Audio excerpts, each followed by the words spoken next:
Hello and welcome back. If you're joining me tonight, drop a comment and let me know where in the world you're listening from. I always love seeing that. And if you enjoy slow, haunting stories that gently carry you towards sleep, consider liking and subscribing so more of these can find you. For now, get comfortable. Let your body grow still. Let the outside world fade into silence. Tonight, as the night grows quieter, the shadows begin to whisper, and another haunting story unfolds. So, close your eyes, listen carefully, and let yourself drift into this. I did not expect to feel anything when the lawyer's letter arrived, but I did, and what I felt was a strange, hollow relief, the kind that comes from being handed an excuse to disappear. My Uncle Wade had died in March, alone, the way he had lived for as long as I could remember, and in his will, he left me 40 acres of dust and sagebrush in eastern Utah, land nobody else in the family wanted, land that had passed through our bloodline, like something nobody had the courage to refuse, but nobody wanted to claim either. My mother called it a burden, my cousins called it a joke. I called it, quietly, to myself, in the weeks after my divorce was finalized, an opportunity. I needed somewhere to go where no one would ask me how I was doing every single day, where I would not have to see the pity in people's eyes when they looked at me, where I would not have to explain, over and over, why my marriage of 11 years had ended in a single, ordinary Tuesday afternoon, with papers signed in a lawyer's office that smelled like stale coffee and old carpet. So I packed my truck in October, the air already sharp with the promise of an early winter, and I drove 12 hours west from the life I used to have, into a life I did not yet understand I was choosing. The land was exactly what everyone had described, and somehow also nothing like it. 40 acres of pale dust and silver-green sagebrush, a scattering of juniper trees bent low by decades of wind,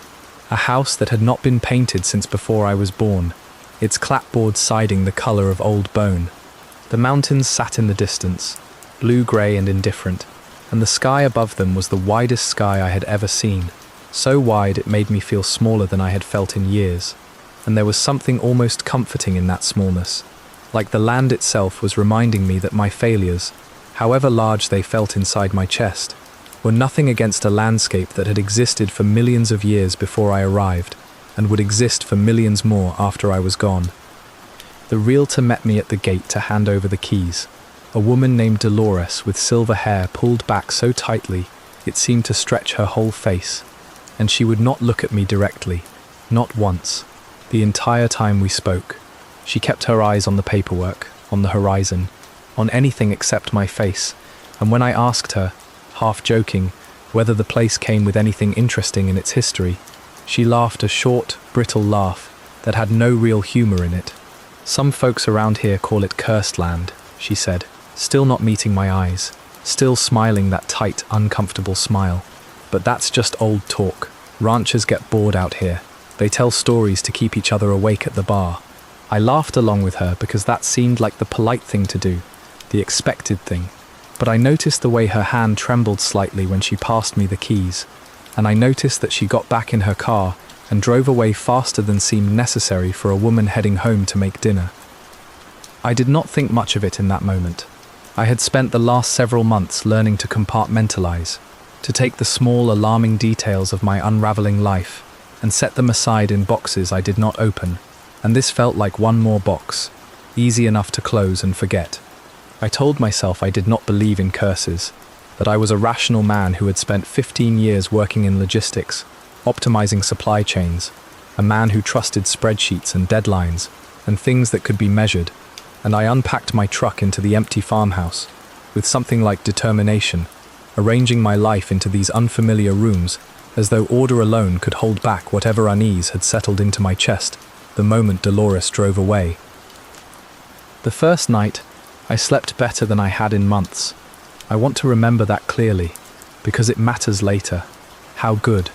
how genuinely peaceful that first night felt, lying in a strange bed, in a strange house,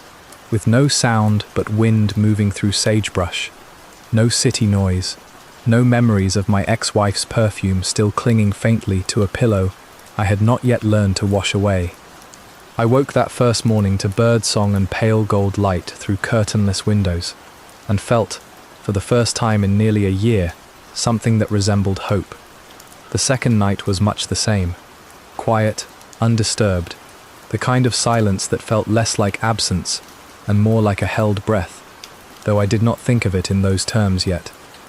I spent the days walking the property, tracing the fence lines Wade had built decades earlier, finding an old barn with a roof half collapsed, a root cellar with a door swollen shut by years of weather, a scattering of rusted equipment slowly being reclaimed by the dust. I found comfort in this slow cataloguing, this quiet inheritance of another man's abandoned life, because it gave me something to do besides think about the life I had left behind, the marriage that had quietly rotted from the inside out over the last 3 years, while I told myself, and everyone else, that everything was fine. The third night was quiet as well, though I remember, looking back, a small detail I did not think anything of at the time. A moment just before sleep when I thought I heard, very faintly, something outside the window,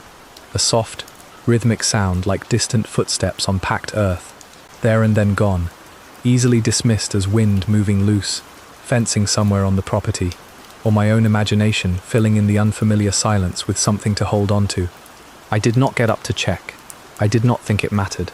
I rolled over, told myself it was nothing, and fell asleep within minutes, the last easy sleep I would have in that house for a very long time. I want to be honest about something now, something I did not fully admit to myself until much later, until everything that followed had already happened and could not be undone. Part of the reason I did not call Renee that first week, part of the reason I did not tell anyone in my family how quiet and strange and beautiful this land truly was pride. Plain, simple pride. I had failed at my marriage in front of everyone who loved me, had let a relationship crumble slowly and publicly over 3 years of counseling sessions and separate bedrooms and increasingly hollow family dinners where everyone at the table could feel the distance between my wife and me, even when we were sitting only a few feet apart. I needed, more than I needed almost anything else in that period of my life, to prove that I could handle something alone, that I could take this strange, dusty inheritance and make something of it, make it mine, without anyone checking in on me,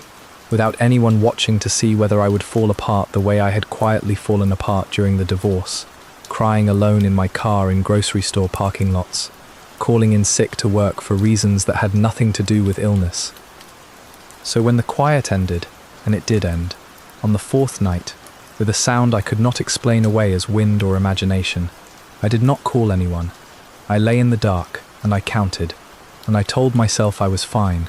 because admitting otherwise would have meant admitting, once again, that I could not handle something on my own. That pride, I understand now,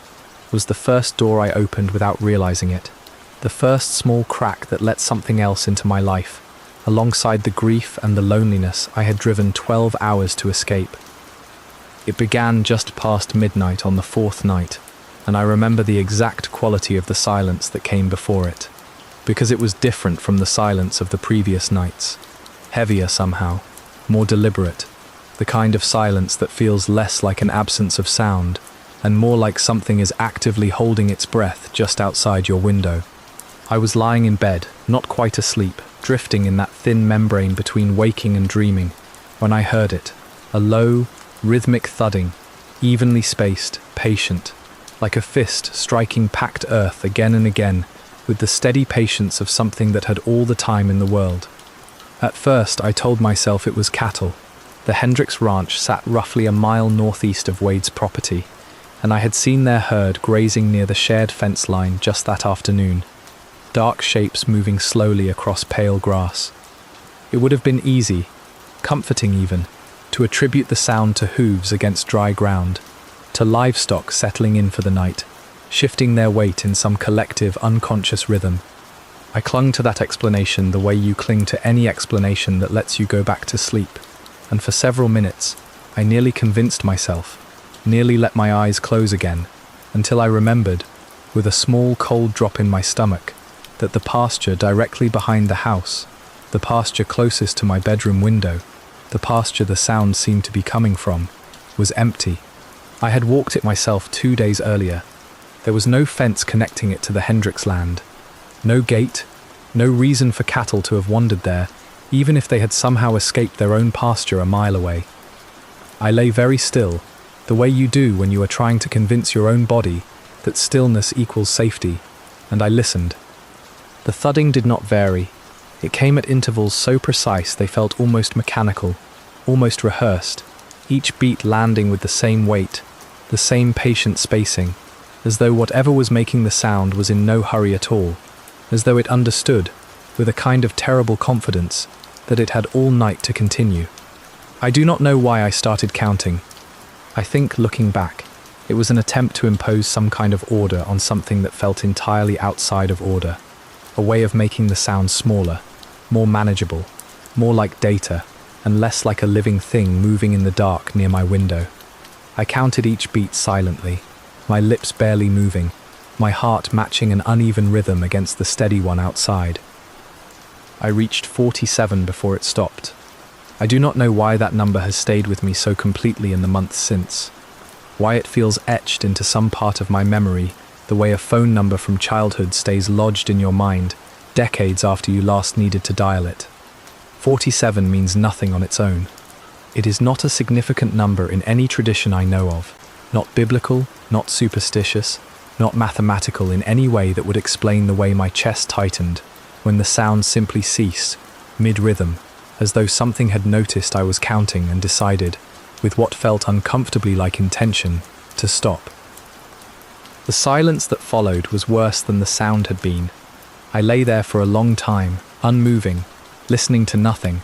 and the nothing felt occupied in a way that ordinary silence never does. I have tried, since then, to describe this feeling to people who have not experienced it, and I have never found the right words. It was not the absence of sound, it was the presence of something choosing not to make sound anymore, which is an entirely different quality of silence, heavier, more aware, the kind of silence that exists only when something with intention is holding itself deliberately still. I did not get up. I want to be honest about that, because in the version of this story I sometimes tell myself,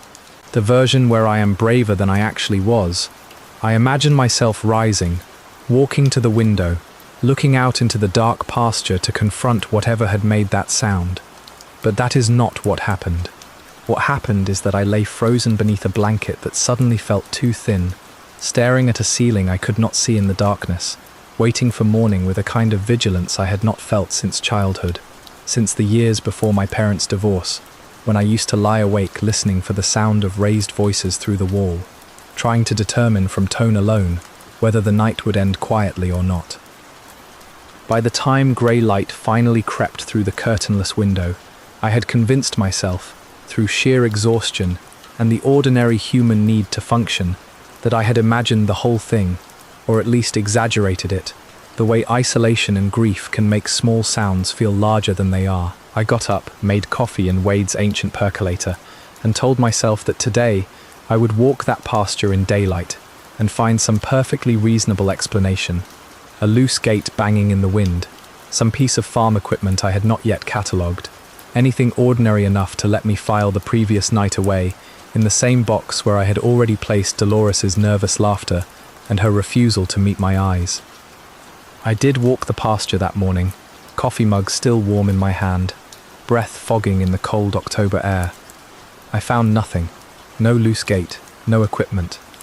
No tracks in the soft earth near the fence line that could account for the rhythm I had heard, though I did notice, and dismissed at the time as irrelevant, a patch of ground roughly at the centre of the pasture, where the grass seemed slightly flattened, slightly disturbed, in a rough circular pattern perhaps 8 feet across. I told myself deer had bedded down there. I told myself a great many things that morning, standing alone in that pale field with the mountains, watching indifferently in the distance, and I believed almost none of them, not fully, though I would not admit that to myself for several more days. What I did not do, and this matters, is call anyone, not Renee, not my mother, not a single friend from my old life who might have said, gently, that strange sounds in an unfamiliar house at night are ordinary, are nothing, are the kind of thing that happens when you move somewhere new, and your mind fills silence with meaning it does not deserve. I did not call. because calling would have meant admitting I was frightened, and admitting I was frightened would have meant admitting, once again, that I could not simply handle this on my own, could not take this strange inheritance and make peace with it quietly, privately, the way I had promised myself I would when I first drove out here with my truck full of the fragments of my old life. So I said nothing. I finished my coffee. I told myself the number 47 meant nothing at all, and some small, honest part of me did not believe a single word of that. I found Wade's journal 3 days after the first sound, tucked into the bottom drawer of an old oak desk in what had clearly been his study, beneath a scattering of unpaid utility bills and seed catalogues gone yellow with age. It was a plain composition notebook, the kind you buy for a few dollars at any drugstore, its cover water-stained and curling at the corners, and I remember the strange reluctance I felt before opening it, a hesitation that had nothing to do with respect for my uncle's privacy, and everything to do with some instinct I did not yet understand, some part of me that already sensed I was about to learn something I would rather not know. Wade had never been close with our family. He was my father's older brother, a man who had left home young and never really come back, who showed up at Christmas perhaps once every few years, smelling of tobacco and diesel fuel, who spoke rarely, and when he did, spoke in short, clipped sentences that revealed almost nothing about his inner life. I had always assumed, the way you assume things about relatives you barely know,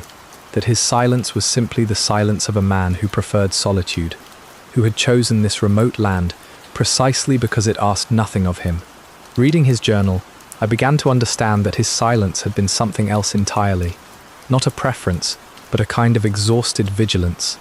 the silence of a man keeping watch over something he did not fully understand and did not know how to explain to people who had never spent a night on this land. The entries were sparse and irregular, sometimes weeks apart, sometimes several in a single day, and roughly half the pages had been torn out entirely,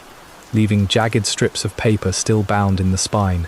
a detail that unsettled me more than almost anything else in those early pages, because it suggested Wade himself had wanted certain things unread,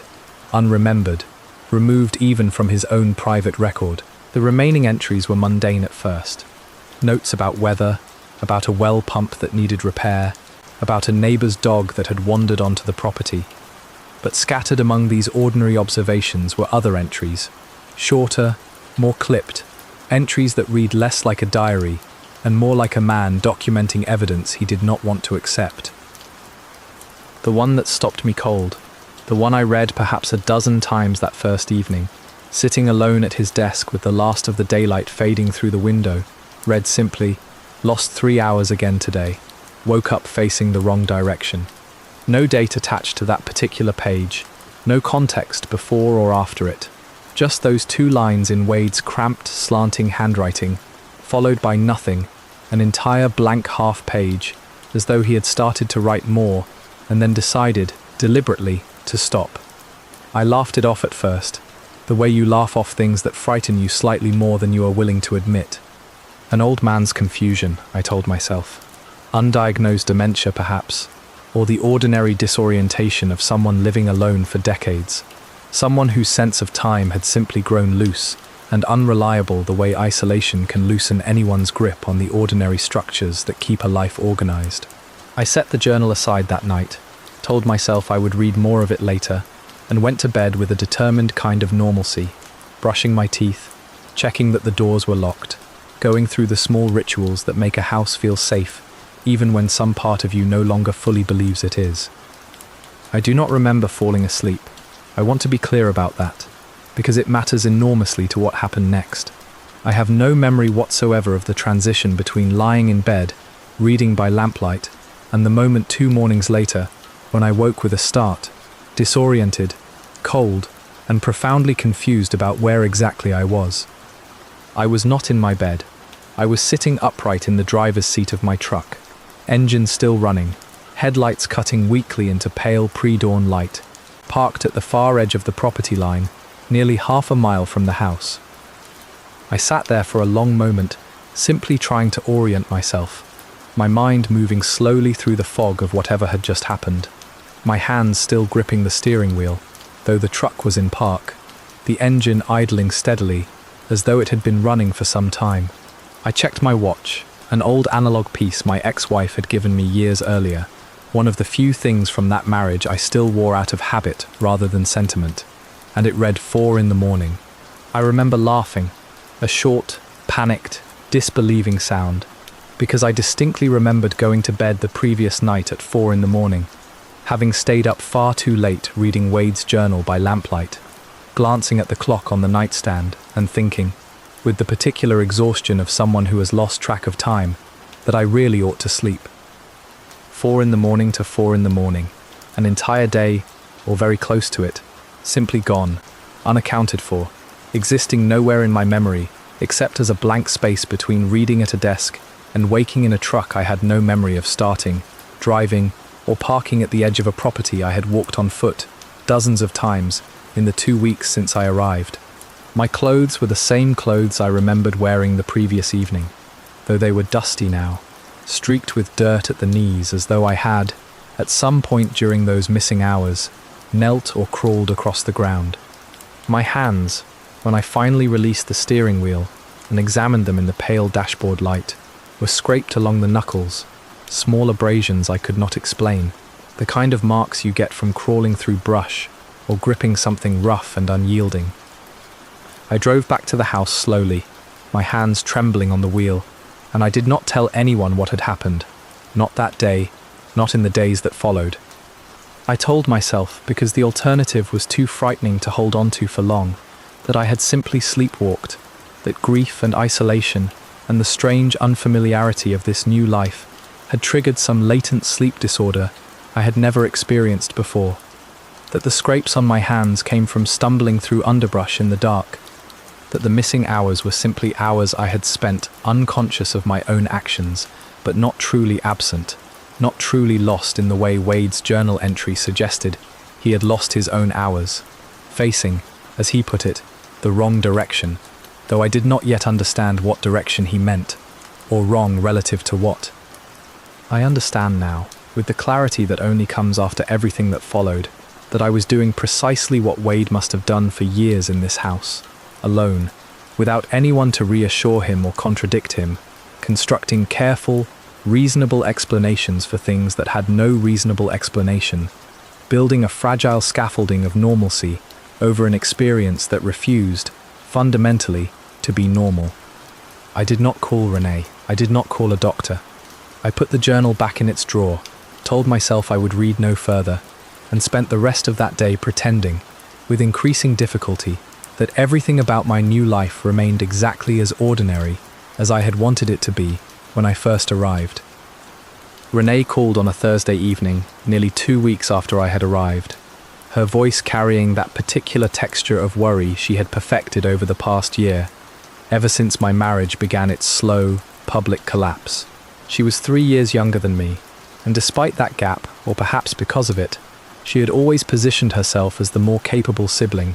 the one who called to check in, rather than waited to be checked on, the one who remembered birthdays and sent thoughtful texts during hard weeks, and showed up, physically, at my apartment during the worst months of my separation, with groceries and a determined, almost fierce insistence on making sure I ate something besides cereal, eaten standing over the sink.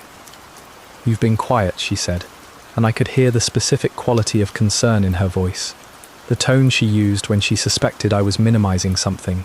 a tone I recognized because I had heard it constantly during the year my marriage was dying, and I kept insisting, to her and to everyone, that things were fine, that we were working through it, that there was nothing to worry about, right up until the week I called her sobbing from a hotel parking lot, because I had nowhere else to go. "I'm fine," I told her, and I heard how flat the words sounded even as I said them,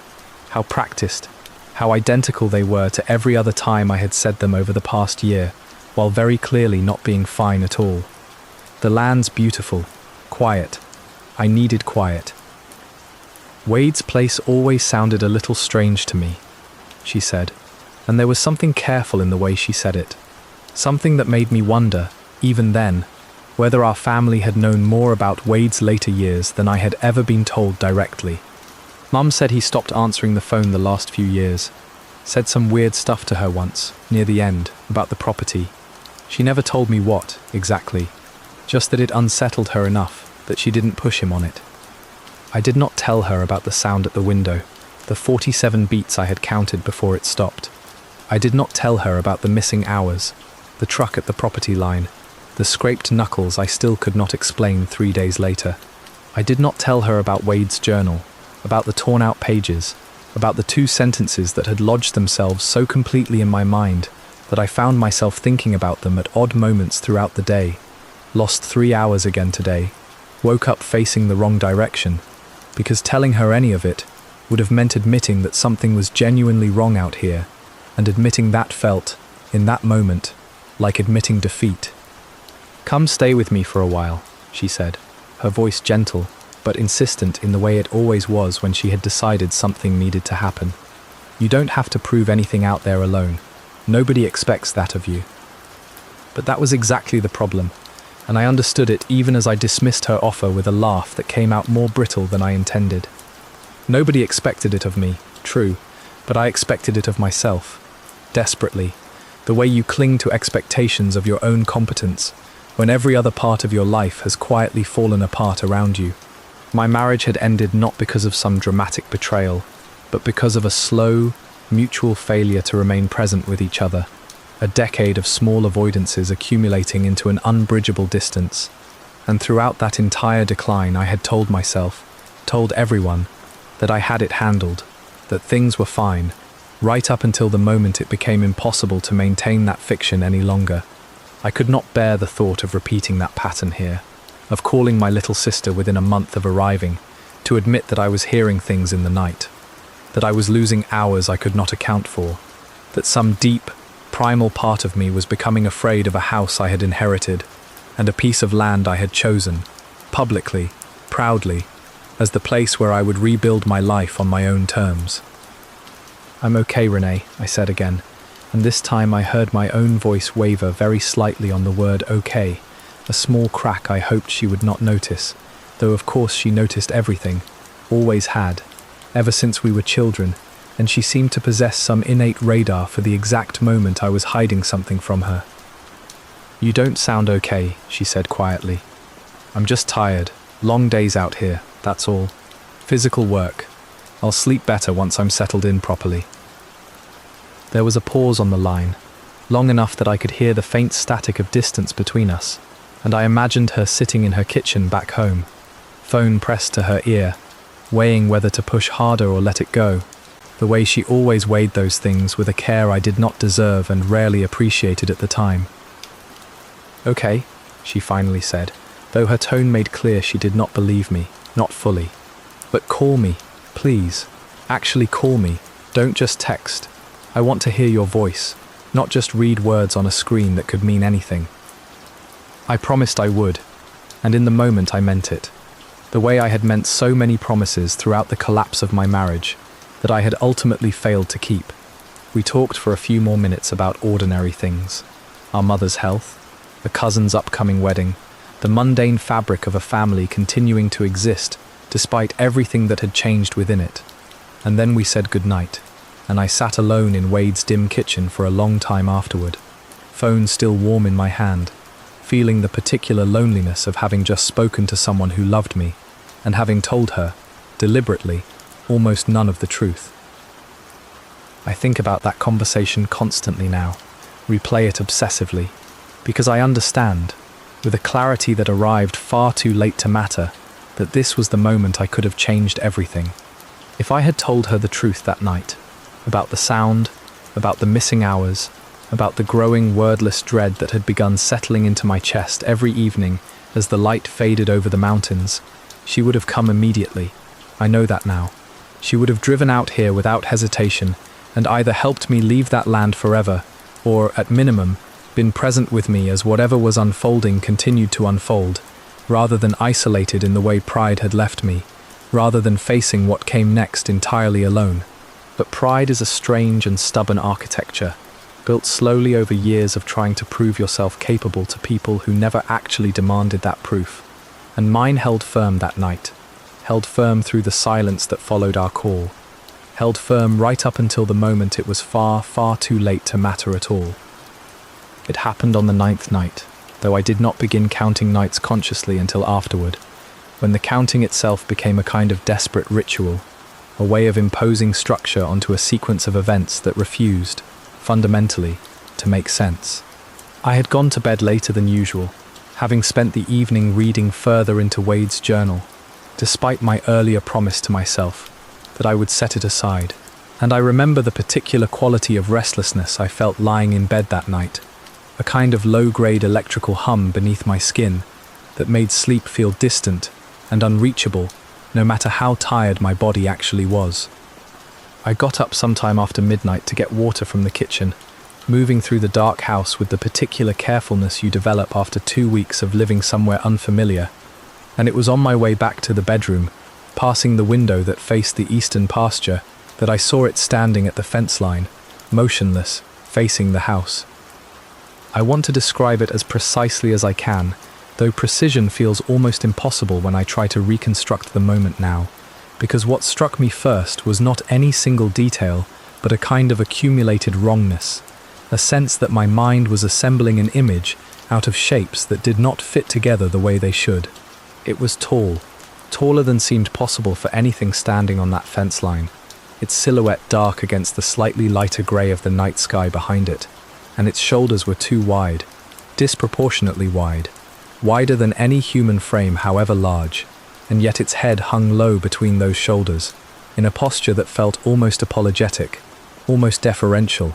an unsettling contrast to the sheer physical mass the rest of its silhouette suggested. My first instinct, the instinct of someone desperately searching for an ordinary explanation, was that I was looking at a horse, perhaps standing at an odd angle in the darkness, its proportions distorted by distance and poor light, and my own exhausted, overactive imagination. But horses do not stand upright. Horses do not have that particular articulation at what would have been the hips, a subtle backward bend that suggested joints arranged in configurations I had no name for, no reference point for, nothing in my experience of the natural world that could account for the specific way that shape held itself motionless at the edge of the fence, facing my window with what felt, impossibly, like patient, deliberate attention. I stood frozen at the window for what felt like a very long time, though it may only have been 10 or 15 seconds, my glass of water forgotten in my hand, my whole body suspended in that particular paralysis that comes from seeing something your mind refuses to categorize, refuses to file into any existing box of understood things. The shape did not move. I did not move. And then slowly, with a kind of dawning horror that felt almost physical, like cold water spreading through my chest, I understood that it was not simply standing there in the dark by coincidence. It was watching the house. It was watching, specifically, the window where I stood, and some part of me, some ancient animal part of my brain that predates language and reason, understood with absolute certainty that it knew I was watching it back. I closed the blinds. I want to be honest that this was an act of pure instinct rather than reasoned decision, a reflexive flinch away from something my conscious mind had not yet finished processing, and I remember the specific, ordinary sound of the blind slats clicking shut, how mundane that sound was against the enormity of what I had just witnessed, how strange it felt that something as simple as fabric and plastic slats could feel, in that moment, like the only barrier between myself and whatever stood in that field. I did not look again that night. I went back to bed without finishing my water, lay rigid beneath the blankets with my eyes fixed on the ceiling, and told myself, over and over, the way you repeat a phrase to make it true through sheer repetition, that I had imagined it, that exhaustion and grief and isolation had conjured some trick of shadow and distance that my sleep-deprived mind had assembled into something monstrous. But even as I told myself this, some deeper part of me understood the lie for what it was, because I could still feel it out there, still feel the specific pressure of being watched, long after I had closed the blinds, a sensation that did not fade the way ordinary unease fades, but instead settled into my chest, like something taking up permanent residence, something that had found me and did not intend to look away again. I thought, lying there in the dark, about Dolores's nervous laughter at the gate, about her refusal to meet my eyes, about the way she had driven away faster than necessary, and I understood, with a clarity that arrived far too late to be useful, that she had known something about this land that she had chosen not to tell me, that perhaps everyone in that small, tight-knit ranching community understood something about Wade's property that outsiders like myself were simply never told, some collective, unspoken agreement to let new owners discover the truth on their own terms, in their own time, without the burden of a warning that might have sounded, to any reasonable outsider, like simple superstition. I thought too, inevitably, about Wade's journal, about the torn-out pages, about his cramped handwriting describing lost hours and waking to face the wrong direction, and I began to understand, with a dread that settled slowly and completely into my bones, that whatever I had just seen at the fence line was not new to this land. It had been here before I arrived. It had likely been here for decades, patient and watchful, present through however many owners had passed through this property before Wade, present through whatever had happened to Wade himself in his final years of increasingly erratic, fragmented journal entries. I did not sleep again that night, not properly, drifting instead in and out of a shallow, anxious half-consciousness in which every sound the old house made, every settling timber, every gust of wind against the siding, seemed to carry the weight of something approaching. By the time grey dawn light began filtering through the closed blinds, I had made a decision I would not keep. I told myself I would call Renee that day, that I would finally tell her the truth about what was happening out here, that I could not continue carrying this alone. But when the daylight fully arrived, bringing with it the ordinary, mundane business of a new day, coffee, chores, the small tasks of maintaining a property, the fear of the previous night began to feel, as fear so often does in daylight, slightly less real, slightly easier to set aside, and I let the day pass. And then another, without making that call, telling myself I needed just a little more time to understand what I was dealing with before I brought anyone else into it. A decision that felt at the time like caution, and that I understand now, looking back, was simply pride wearing caution's clothing. By the start of the second week, a smell had settled into the house itself, something that seemed to exist independent of any single source I could locate, drifting through rooms without pattern or predictability, sometimes present the moment I woke and gone entirely by breakfast, sometimes absent all day only to return, thick and cloying, the instant I lay down to sleep. I have tried many times since then to describe it accurately, and the closest I have ever come is this. Imagine the smell of wet fur, the particular mineral, animal richness of a dog that has been caught in rain, but layered beneath it, inseparable from it, something sweeter and far more unsettling, a smell like meat, left too long in summer heat, the specific, cloying sweetness that precedes decay before decay has fully announced itself. The smell was strongest, unmistakably, unbearably strongest, near Wade's old bedroom, a room at the far end of the house that I had, without ever consciously deciding to, avoided entering since my first day on the property. I had told myself this avoidance was simple respect, a nephew's reluctance to sleep in or repurpose the private space of a recently deceased relative, but I understood, with increasing honesty as the days passed, that the avoidance ran deeper than respect, that some instinctive part of me had recognized, even before I fully admitted it to myself, that something in that room was wrong, that the door itself seemed to radiate a kind of cold, patient wrongness whenever I passed it in the hallway. I remembered, from childhood, that my grandmother had kept a small pouch of dried sage in her kitchen drawer, burned occasionally during moments of family tension,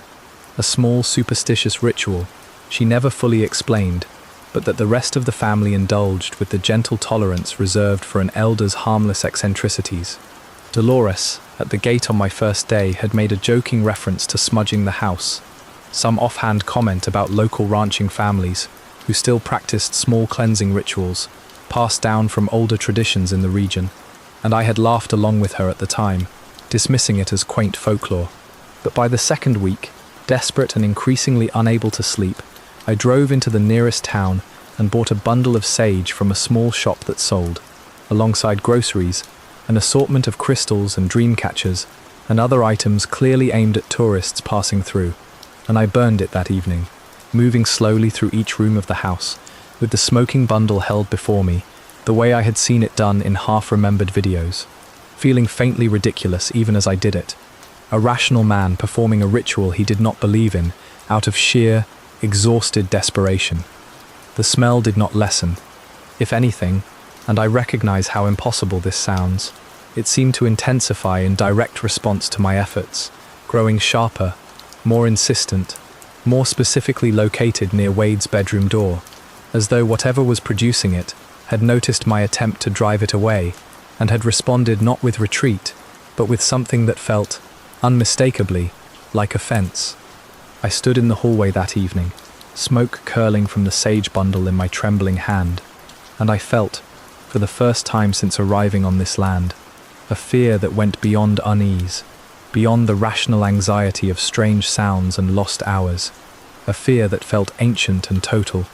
the specific terror of understanding that you are dealing with something that is not merely present, but aware, not merely strange but intentional, something that can recognize an attempt to remove it and choose, deliberately, to remain. I did not open Wade's bedroom door that night. I retreated instead to my own room at the opposite end of the house, sage bundle abandoned in an ashtray on the kitchen counter, and I lay awake for hours listening to the house settle around me, the smell drifting faintly even into my own bedroom now, thinner here, but unmistakably present, a reminder that whatever occupied this house did not respect the boundaries of individual rooms, did not confine itself the way I desperately wanted it to. I thought, lying there, about Wade himself, about the decades he had spent alone in this house, sleeping presumably in that same bedroom at the end of the hall, breathing that same smell night after night for years I could not begin to count. And I wondered, with a horror that felt almost like grief, what that kind of prolonged, solitary exposure does to a person, what it means to live for decades beside something you cannot name, cannot escape, cannot explain to anyone who has not experienced it themselves. I understood, with a clarity that felt like ice settling into my chest, why Wade had become the silent, withdrawn man I remembered from occasional Christmas visits, why he had stopped answering my mother's calls in his final years, why his journal was filled with fragmented, frightened entries and pages torn out entirely, as though even the act of writing certain things down had become, at some point, too dangerous to continue. I did not call Renee that week either, despite everything, despite the smell,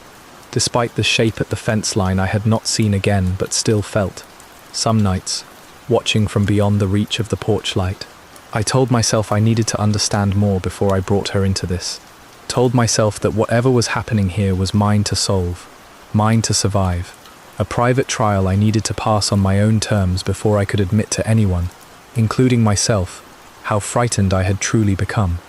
I did not yet understand that this insistence on solitude, this stubborn, wounded pride I had carried with me from the wreckage of my marriage, was not protecting me at all. It was doing exactly what Wade's journal had warned it would do, quietly, patiently,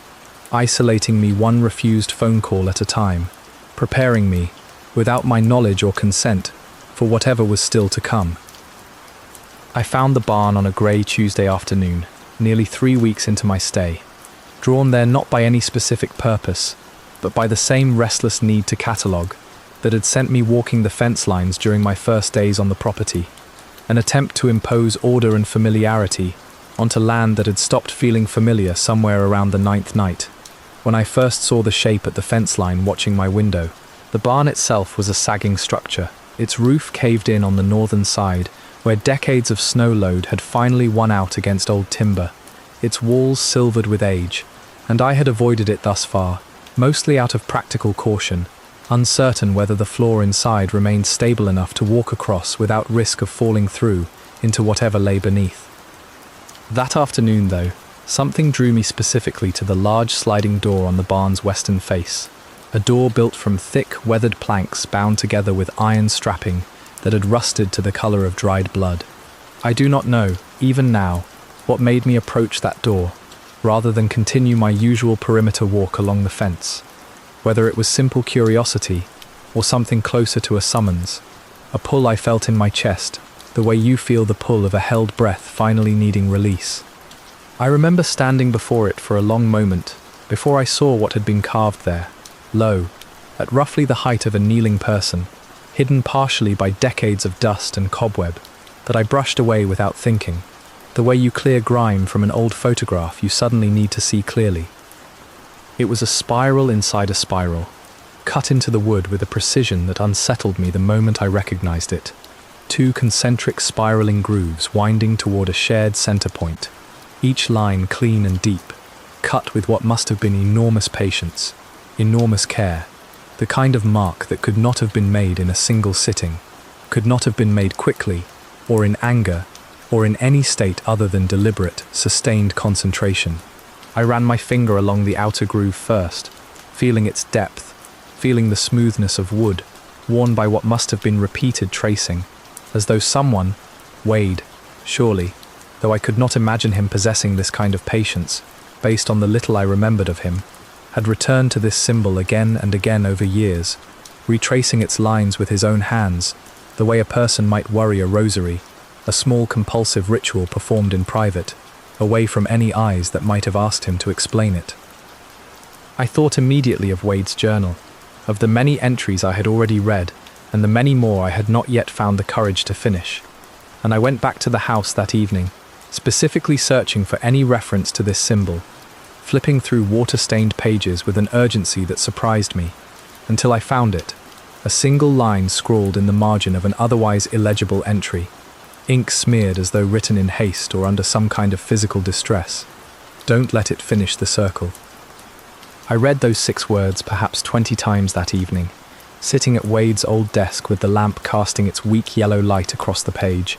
and I understood almost nothing about what they meant,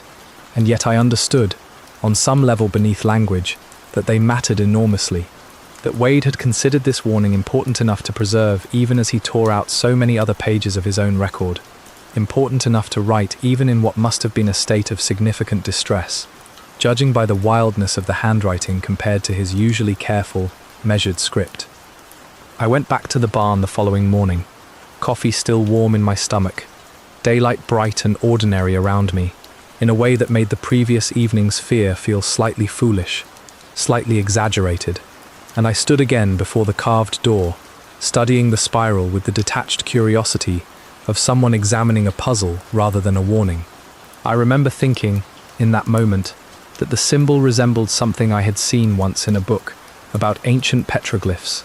a design found in various forms across cultures, separated by vast distances and centuries, spirals that some anthropologists associated with concepts of cyclical time, of return, of things that end only to begin again, in an unbroken loop. I do not know whether that association was accurate, or whether I was simply grasping for meaning, the way the human mind always grasps for meaning when confronted with something it cannot otherwise explain. I ran my fingers along the grooves again that morning, tracing the outer spiral inward toward its center, following the same path countless fingers before mine had apparently followed, and it was in that moment, my fingertip resting at the very center point where both spirals converged, that I felt it, a vibration, faint but unmistakable, moving through the wood beneath my touch, rhythmic in a way that reminded me instantly, sickeningly, of the thudding I had heard outside my window on the 4th night, the same patient, evenly spaced pulse, except this time I could feel it directly beneath my own skin,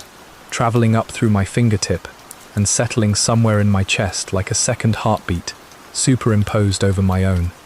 I pulled my hand back so quickly I stumbled, nearly falling against the old equipment stacked along the barn wall, and I stood there afterward, breathing hard, staring at the carved door as though it might move, might reach for me, though of course it remained exactly as it had been, an inert piece of ancient wood, bearing a symbol I did not understand, cut by hands I would never fully know. But the vibration had been real. I want to be absolutely clear about that, because in the weeks that followed, I would find myself doubting my own memory of countless events, constructing rational explanations for things that defied rational explanation. And this is one memory I have never once managed to talk myself out of. The wood beneath my fingertip had moved, had pulsed, had felt, for one impossible instant, like something breathing just beneath the surface, patient and aware, and very much alive in a way no ordinary wood should ever be. I did not touch the symbol again after that. I stood in the doorway of that ruined barn for a long time afterward, studying the spiral from a careful distance, turning Wade's warning over and over in my mind. Don't let it finish the circle, and trying to understand what it could possibly mean. What circle? Finished by whom? Toward what end? I thought about the flattened circular patch of grass I had found in the pasture during my first week, roughly 8 feet across, which I had dismissed at the time as deer bedding down for the night. And I wondered now, with a dread that settled slowly into my chest, whether that patch of ground was connected somehow to this symbol, whether both were markers of some larger pattern I could not yet perceive, some geometry being traced slowly across the land itself by whatever moved through it in the dark. I thought too about the missing hours from my truck, the scraped knuckles I still could not explain, and I began to wonder, with a horror I did not want to fully articulate even to myself, whether I had been here before, at this very door, during those lost hours, whether my own hands had perhaps retraced these grooves in some state I could not remember, contributing my own unconscious devotion to whatever slow, patient ritual this symbol represented. I had no evidence for this beyond intuition, beyond the specific cold certainty that settles into your body sometimes when confronting something your conscious mind refuses to fully process. But the intuition felt undeniable, felt like a truth arriving from somewhere beneath ordinary thought, and I found myself, in the days that followed, avoiding the barn entirely, unable to shake the growing conviction that every time I stood before that door, I moved one step closer to becoming part of whatever pattern it represented, one contribution closer to a circle that Wade, in whatever desperate final years he spent alone on this land, had fought with everything he had left to keep from ever being finished. She arrived on a Saturday morning, nearly 4 weeks after I had first driven out here with my truck full of the broken fragments of my old life. And I remember feeling, when I first saw her car coming up the long dirt drive, a complicated mixture of relief and dread that I did not fully understand until much later. Relief, because some exhausted part of me desperately wanted another person present in this house, wanted a witness who might confirm that the strange, mounting dread I had been carrying alone for weeks was not simply the product of an unraveling mind. And dread, because some other part of me, some instinct I did not yet trust enough to fully heed, understood that bringing Renee here was a mistake, that whatever occupied this land did not want to remain confined to a single, isolated, grieving man, that it wanted more. I had told her, over our phone calls in the preceding weeks, increasingly threadbare versions of the truth, admitting finally to some trouble sleeping, some strange sounds I could not identify, framing all of it in the language of stress and isolation, rather than the language of genuine terror I actually felt. And she had listened with the particular quality of concern I remembered from the worst months of my divorce, a concern that eventually hardened into determination. "I'm coming out there," she had said during our last call, her tone leaving no room for the kind of deflection I had used successfully for weeks. "I'm not asking permission. I'm telling you I'm coming." I told her not to, of course, some final vestige of pride, insisting I could still handle whatever this was on my own. But some other part of me, watching her car approach that Saturday morning, felt an overwhelming, almost desperate gratitude that she had ignored me entirely. She stepped out of her car looking, immediately and unmistakably, worse than I remembered from our last visit together, months earlier, before I had left for this land. She had always been the more put-together sibling, someone who maintained a certain careful order in her appearance, even during genuinely difficult periods. But that morning her hair was pulled back carelessly, her clothes rumpled from the long drive, and beneath her eyes sat dark circles, so pronounced they looked almost bruised, an exhaustion that mirrored, uncomfortably, the exhaustion I had seen reflected in my own bathroom mirror every morning for the past several weeks. "You don't look good," she said, crossing the distance between us to pull me into a hug I had not realized, until that moment, how badly I needed.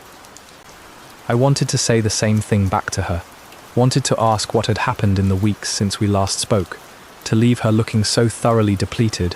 whether our conversations about my own troubles had been weighing on her more heavily than she let on during our calls, whether something in her own life back home had similarly begun unraveling in ways she had not yet shared with me. But the words caught in my throat, because over her shoulder, reflected faintly in the front window of the house behind her, I saw something that stopped my breath entirely. The shape from the field, the same impossible silhouette I had seen at the fence line weeks earlier, standing now just beyond the reach of the porch light, motionless, watching us both with what felt, even through the uncertain medium of a window's reflection, like patient, focused attention. I did not say anything. I could not say anything, could not find any words that would explain what I was seeing without sounding, immediately, like a man who had lost his grip on reality, and some instinct, sharp and immediate, told me that pointing directly at the reflection, drawing Renee's attention to it, might invite something I was not prepared to face. So instead, I simply held the hug a moment longer than necessary, my eyes fixed over her shoulder on that dark, patient shape, watching it remain perfectly still even as I watched it, until finally, when I pulled back from the embrace and glanced again at the window, the reflection showed only porch light and empty darkness, whatever had been standing there gone, as though it had simply chosen, in that specific moment, to stop being visible. "Are you okay?" Renee asked, noticing, as she always noticed everything, some shift in my expression I had not managed to fully hide. "Long week," I said, which was true in the most technical sense possible, while being an almost complete evasion of everything actually happening around us. "Come inside. You must be exhausted from the drive." We spent that first afternoon together in a kind of careful, surface-level normalcy, the two of us moving through the motions of a pleasant family visit. Coffee, a walk along the nearer sections of fence line I still felt safe enough to show her. Conversation about our mother's upcoming visit to her cardiologist, about a cousin's wedding neither of us particularly wanted to attend, while beneath all of it, unspoken, sat the growing awareness in both of us that something was deeply wrong, that the surface normalcy we were both performing could not hold for very much longer. I noticed things about her that afternoon that I filed away without fully processing at the time, the way she flinched slightly at certain ordinary sounds, a distant bird call, the creak of the porch steps, reactions that seemed disproportionate to their causes, the way her eyes moved repeatedly toward the tree line at the edge of the property, toward the pasture where I had seen the shape, as though some part of her, without being told anything specific, already sensed that something in that direction deserved careful watching. The way she asked, almost casually, whether I had been sleeping well, and then did not seem satisfied or convinced by my deflecting answer, though she let the subject drop rather than pushing further, a restraint that was unusual for her, that made me wonder, uneasily,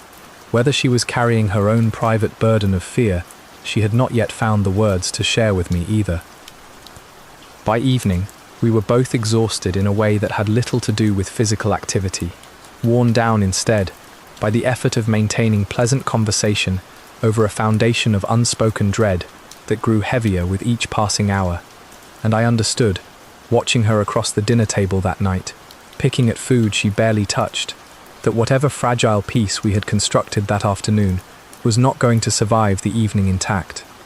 I did not yet know how badly, or how quickly, or in what form that peace would finally shatter, but I felt it building between us, the way you feel a storm building in the particular quality of stillness that precedes it, a stillness that felt, looking back, almost exactly like the silence that had followed the thudding on that fourth night so many weeks earlier, patient, deliberate, and utterly certain of what was coming. It began, as these things so often do, over something almost entirely unrelated to what we were actually angry about. A small disagreement about whether I had been eating properly since arriving, that spiraled, within minutes, into something far larger and far older, a wound both of us had apparently been carrying, unaddressed, since our father's death nearly 6 years earlier. I do not remember now which of us first mentioned him directly, but once his name entered the conversation, everything that followed felt inevitable, like a dam finally giving way after years of accumulated pressure neither of us had acknowledged we were still holding. "You disappeared for 2 years after Dad died," Renee said, her voice rising with an intensity that startled me, given how carefully controlled she had been all afternoon. I was the one who handled everything, the funeral, Mom, all of it, while you just, checked out completely? And now you're doing it again, running off to some property in the middle of nowhere, instead of dealing with your actual life. I was grieving, I said, though even as I said it, I heard how thin the defense sounded, how many times I had used some version of that same excuse over the years to explain away my absence during difficult periods. Not everyone grieves the same way you do, Renee. Not everyone can just show up and manage everyone else's emotions the way you always do. Manage everyone else's emotions? Her voice cracked slightly, and I saw, even through my own rising anger, how genuinely hurt she was by what I had said. I wasn't managing anyone's emotions. I was managing your absence. I was managing Mom's grief alone, because you couldn't be bothered to show up for 2 years. And now here we are again, and you won't even tell me the truth about what's actually going on with you out here. We continued like that for what felt like a very long time, though it was likely only 15 or 20 minutes. Each of us reaching further back into years of accumulated resentment neither of us had ever fully voiced. Her anger at feeling perpetually responsible for holding our family together, while I retreated into my own private grief. My anger at feeling perpetually judged for a grieving process that had never matched whatever timeline or shape she expected it to take. Both of us saying things in that kitchen that we had clearly been carrying, unspoken for years. And both of us saying things, additionally, that neither of us actually meant. Weaponized versions of old hurts deployed specifically to wound, rather than to communicate. I said something, near the end of it, about how she had always needed to be the responsible one, because it let her avoid dealing with her own grief. A comment that landed with visible physical impact, her face going pale and then flushed in quick succession, and I understood immediately, even as the words left my mouth, that I had said something genuinely cruel, something I could not take back, regardless of how the rest of the conversation unfolded. She did not respond to that comment directly. She simply stood, her chair scraping loudly against the old wooden floor, tears already visible in her eyes, though her jaw remained tightly set in the particular expression she had worn since childhood, whenever she refused to let herself fully break down in front of someone else. "I need some air," she said, her voice tight and controlled in a way that somehow felt worse than if she had simply shouted back at me. "Renee, wait." But she was already moving toward the door, grabbing her jacket from where she had left it, over the back of a chair, and I remember sitting there for a moment, my own anger still hot in my chest, telling myself that she needed a few minutes alone, that I should let her cool down before trying to repair what I had just damaged, a rationalization that felt, in that specific moment, entirely reasonable, and that I would come to regret for the rest of my life. I heard the front door close behind her, heard her footsteps on the porch, and then the dirt of the drive, moving not toward the house's small covered porch, where she might have simply stepped outside to collect herself, but further, toward where she had parked her car near the fence line at the edge of the property, a good distance from the house itself, further into the darkness than I registered as concerning, until several minutes had already passed. I told myself the shape was gone. I want to be honest that this was a specific, deliberate thought I had in that moment, a reassurance I offered myself with a kind of desperate insistence, because some part of me, even through the fog of my own anger and guilt, understood exactly what direction Renee was walking in, understood that the fence line where her car was parked was the very fence line where I had first seen that impossible silhouette weeks earlier. I told myself it had not appeared again since that reflection in the window the previous evening, told myself that whatever caution I should have felt was simply anxiety left over from weeks of accumulated stress, told myself, with the particular self-deception that pride specializes in, that Renee was a grown woman capable of taking a walk to cool down after an argument without requiring my supervision. I sat at that kitchen table for nearly 10 minutes after she left, nursing my own hurt and anger, rehearsing in my mind the apology I would offer once she returned, the explanation I would finally give her about everything that had actually been happening on this land, a conversation I told myself we would have once emotions had cooled slightly on both sides. I did not go after her immediately.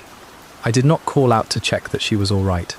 I sat there, wrapped in my own wounded pride, while outside in the darkness, at the very edge of the property, where I had first glimpsed something that should not exist, my sister walked alone toward her car, and I told myself, over and over, a great many things that were not true, none of which I can forgive myself for now, regardless of how the following hours unfolded. It was the silence, ultimately, that finally moved me from the kitchen table, a silence that stretched on far longer than felt reasonable for someone simply cooling off after an argument before returning to continue it,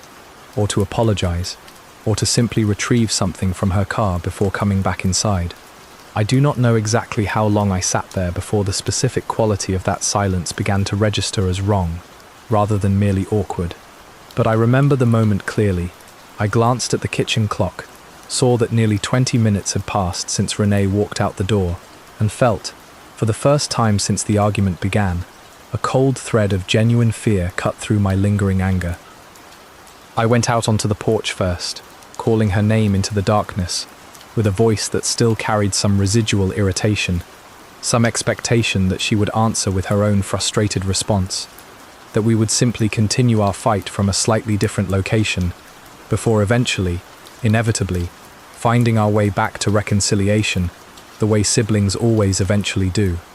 But there was no response, only the ordinary sounds of the night, wind moving through sagebrush, the distant call of some nocturnal bird, sounds that had become almost comfortingly familiar over my weeks on this land, and that now, in the absence of Renee's voice answering my own, felt suddenly foreign and threatening in ways I could not immediately articulate. I walked toward the fence line where she had parked, my irritation curdling rapidly into something closer to panic with each step, and when I finally reached her car, what I found there stopped me completely. The driver's side door stood open, the interior light casting a small, useless glow into the surrounding darkness. The engine still running exactly as she must have left it, headlights aimed directly out into the empty pasture beyond the fence, illuminating nothing but pale grass and settling dust. "Renee!" I called again, louder now, my voice cracking with a fear I could no longer suppress or rationalize away. There was no answer, no sound of movement, nothing but the low mechanical hum of her still-running engine and the wind continuing its indifferent passage through the grass around me. I circled the car twice, checking the passenger seat, the back seat, some desperate part of my mind still hoping to find some mundane explanation, that she had simply walked further along the fence line to continue calming down, that she would emerge from the darkness at any moment looking annoyed at my evident panic. But when I finally forced myself to examine the ground around the open driver's door, using the flashlight app on my phone, with hands that shook badly enough that the light jumped and stuttered across the dirt, I found tracks that made an already impossible situation immeasurably worse. Her footprints were clear enough at first, leading from the car door out toward the fence, the specific tread pattern of the boots she had been wearing all day visible in the soft dust,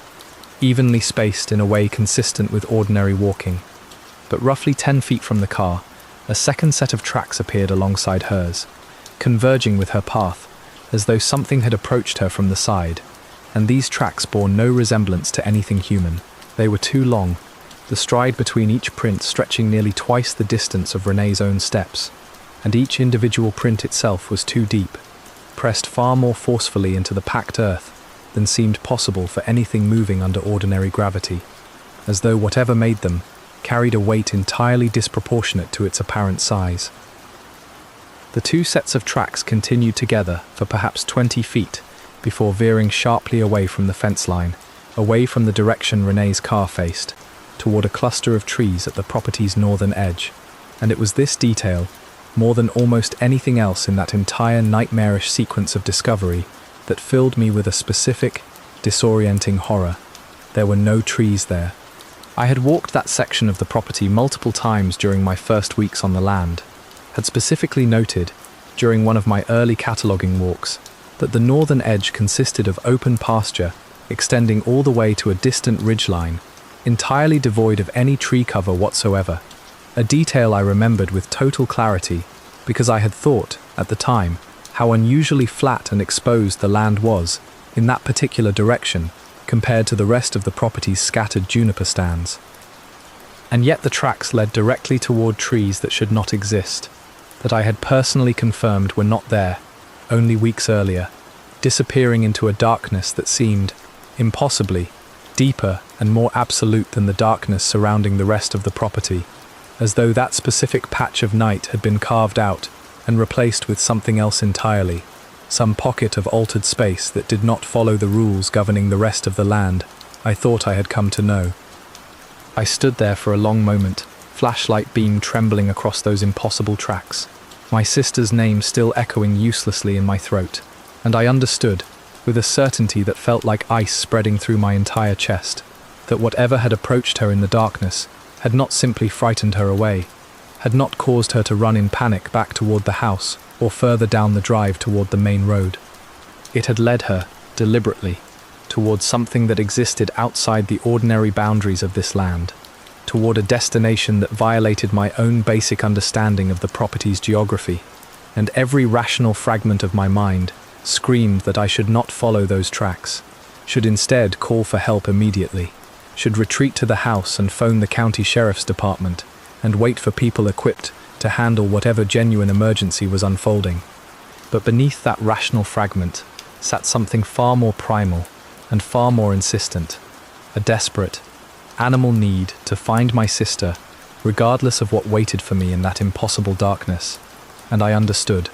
standing there in the cold October night with my sister's engine still running uselessly behind me, that I was not going to wait for help. I was going to follow those tracks myself, immediately, whatever the cost. Before I followed those tracks into the darkness, some final, desperate impulse sent me back into the house first, not toward the phone to call for help as any reasonable person would have done, but toward Wade's desk, toward the journal I had already read so many times, driven by a conviction I could not fully explain that the answer to whatever was happening, the specific knowledge I needed to understand what I was walking into, existed somewhere in those torn, water-stained pages I had not yet found the courage to finish. My hands shook so badly that I tore one of the earlier pages slightly while flipping through them, searching with an urgency that bordered on frantic for anything I might have missed during my previous, more cautious readings, anything that might explain the tracks I had just found, the impossible trees at the northern edge of a property I thought I knew completely. I moved past entries I had already memorized, past the warning about lost hours and facing the wrong direction, past the reference to the symbol I had found carved into the barn door, searching specifically for the final pages, the ones nearest the back of the journal that I had avoided reading closely before, some instinct having warned me, correctly as it turned out, that whatever Wade had written closest to the end of his life would be the hardest to bear. I found it on what appeared to be the last legible page before the remaining pages dissolved into water damage too severe to read.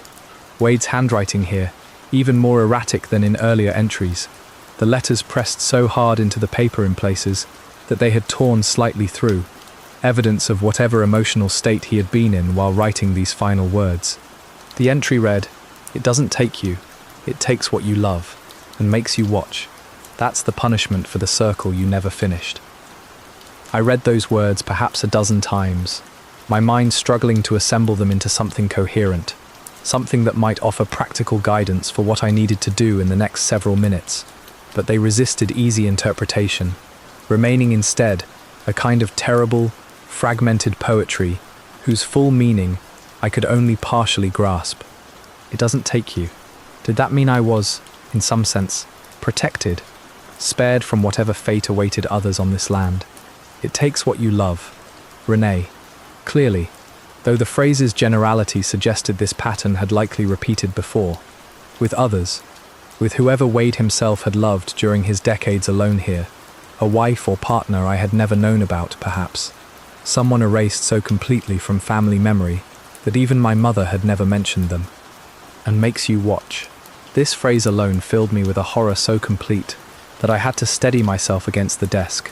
understanding, with sudden and terrible clarity, that whatever came next was not simply going to remove Renee from my life through death or disappearance, but was going to force me to witness something, some ongoing process I could not yet fully imagine, a punishment specifically designed around the act of watching, rather than the act of loss itself. That's the punishment for the circle you never finished.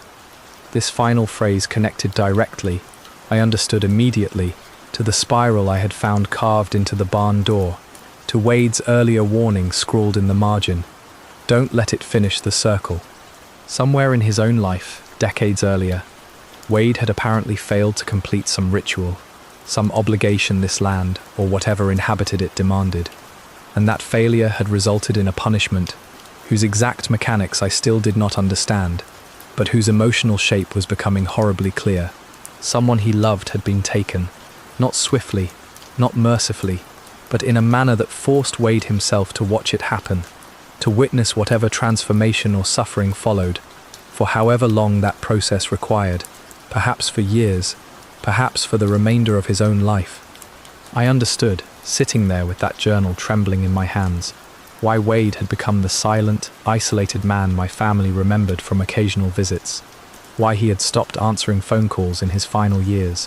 why he had never remarried, never mentioned any partner or companion from his decades alone on this land. He had been carrying this same horror I now felt spreading through my own chest, carrying it alone, for years, perhaps decades, with no one to share the burden, no one who would have believed him, even if he had tried to explain, and I felt, despite everything, a wave of grief for this uncle I had barely known,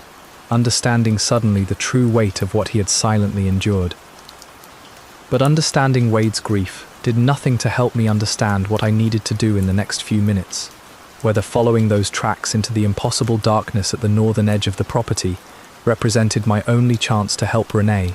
or whether it represented, instead, exactly the mistake this entity wanted me to make, walking directly into whatever trap or ritual space it had prepared. The journal offered no further guidance beyond those final legible lines, no instructions for how to break whatever cycle Wade himself had apparently failed to break, no warning about what specifically waited in that grove of trees that should not exist. I made my decision anyway, driven by an urgency that overrode whatever caution the rational fragment of my mind still tried to offer, grabbing a flashlight from the kitchen drawer and moving back out into the cold October night, Wade's final warning echoing through my mind, with every step I took toward the fence line, toward those impossible tracks still visible in my flashlight's trembling beam, toward whatever awaited me in a darkness that Wade himself, I now understood, had spent decades trying and failing to warn anyone about. I followed the tracks with a determination that felt,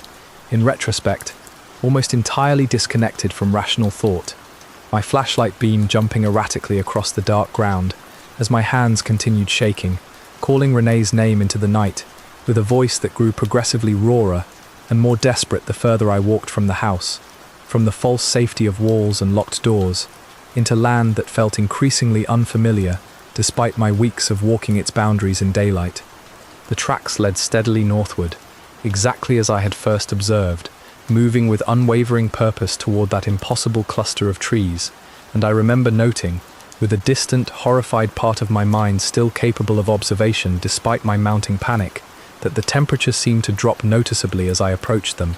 a cold that felt less like ordinary October night air, and more like something emanating specifically from whatever waited ahead. The thudding returned when I was perhaps halfway to the trees, that same low, rhythmic sound I remembered from my fourth night in the house, except now it seemed to be moving with me rather than remaining stationary, matching the pace of my own footsteps with an unsettling precision that made it impossible to determine whether I was hearing an external sound or the amplified, distorted echo of my own heartbeat pounding in my ears. I tried at various points to quicken my pace, to break whatever synchronization had developed between my own movement and that patient, mocking rhythm, but the thudding adjusted instantly each time, remaining locked to my steps, as though it existed specifically in relation to me, rather than independent of me, a detail that filled me with a specific terror beyond simple fear of an unknown predator, the terror of understanding that whatever produced that sound was not simply present in this landscape, but was, in some fundamental way, responding directly and specifically to my own presence within it.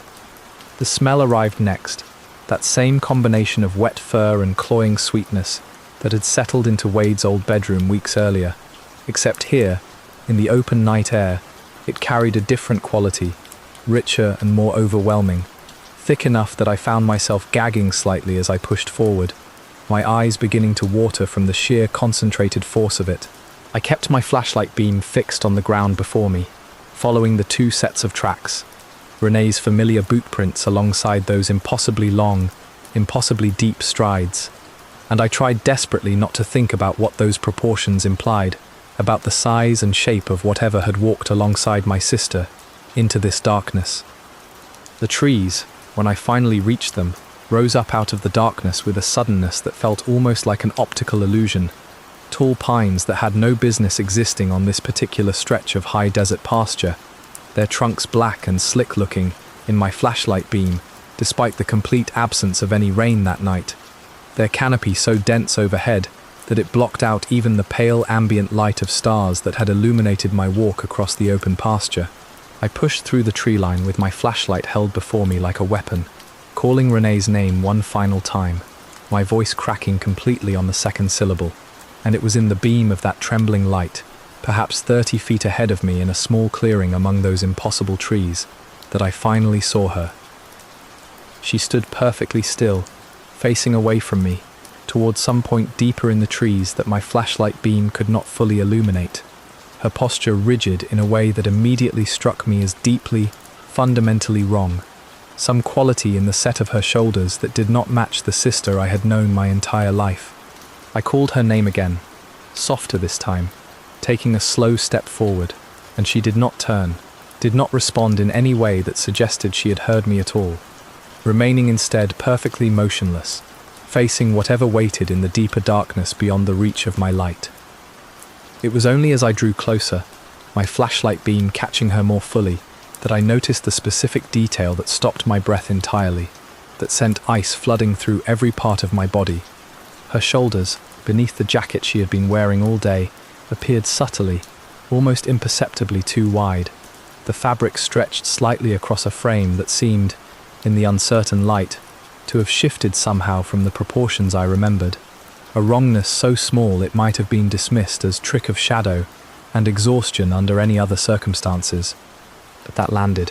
in that specific moment, with the full weight of everything I had witnessed over the preceding weeks, the shape at the fence line, the silhouette in the window's reflection, the same terrible, subtle geometry now present in my sister's own unmoving form, standing silent and rigid before me, in a grove of trees that should never have existed at all. "Renee?" I said. She turned, slow, mechanical. Her eyes were her own, but wrong, flat, reflecting no light at all, like something wearing her face from the inside, without understanding how faces are supposed to move. Behind her, in the dark, I heard Wade's voice, 40 years dead, whisper my childhood nickname, the one only Renee ever used. I understood then. Wade hadn't left me land. He'd left me a debt. Something ancient marked this ground long before either of us, and it collected what it was owed in cycles, generation after generation, always disguised as grief, as inheritance, as coincidence. My uncle hadn't broken free of it. He'd only passed the circle forward, unfinished, to me. I don't remember driving home that night, or the 3 days after, the way Wade never remembered his missing hours. Renee is in the house now, or something wearing her, waiting patiently for me to finish what Wade never could. Some nights I hear the thudding again, closer to my own front door. I still haven't asked her what happened out there. I'm afraid that if I do, she'll finally answer,